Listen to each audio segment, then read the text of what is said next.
Alan and I, he's a minister of the church, and I've been a counsellor a long time. Both professions, they never know when to stop talking. So, we promised ourselves we'll only tell one story each. Strictly one story. How long? So I'll now hand over to my twin brother, the Reverend Alan Powers, to say a few words. Give him an applause. Alan Powers.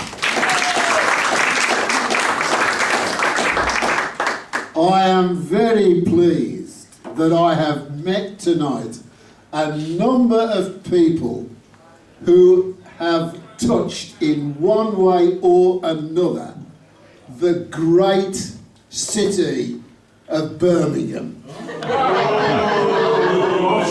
Now don't start talking about Birmingham City. Let's talk about the class team.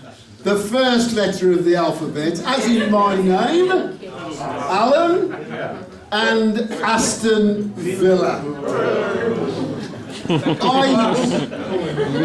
I am reminded, if I can only tell one story, I am reminded of a story told by a friend of mine who was a friend of Jack.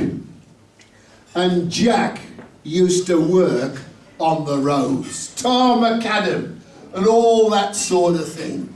And he was simply, well, you know how you pull the leg of younger people and you say, can you go and fetch a left-handed screwdriver?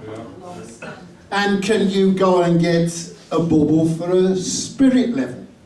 And things like that. And he was out doing the roads with his friends, and because he was so young, he was good looking also, but because he was so young, they used to pull his leg something rotten, and they went to Oxford to lay the tar macadam on the roads. And they said to him, Jack,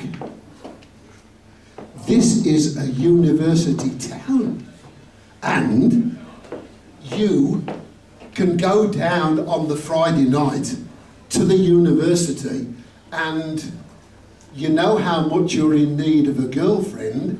You can chat with the women there at the university in Oxford. And lo and behold, on the Friday night, he got himself all spruced up, and he went down to the university, to the student union, and was chatting with a girl at the bar. And he said, what do you do? And she said, oh, I'm studying physics with special reference to Einstein's theory of relativity, and we are relating it to the effect of climate change. And Jack said, oh, that's interesting. And she said, and what do you do? And he said, well, I'm studying poetry. She said, that's wonderful. She said, have you got a poem off the top of your head? He said, I'm very new to all this, but I've got the first line. And she said, well, go on then. And he said, I had a woolly cardigan from my sister Kate. And she said, well, go on. And he said, I haven't thought of the second line. She went, well, what? He said, I'm trying to get a word that rhymes with Kate. And she said, date, mate, late, gate. And he said, yeah, but they're too easy, aren't they? And she said, what about fascinate? Oh, he said, that's good.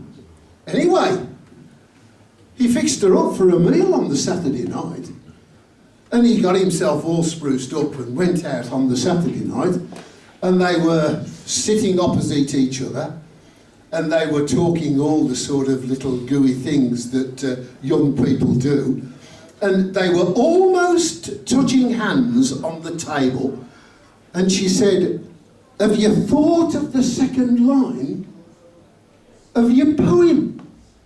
And he said, "Yeah." And she said, "Well, what is it?" And he said, "I had a woolly cardigan from my sister Kate. It had 11 buttons, but I could only fasten it."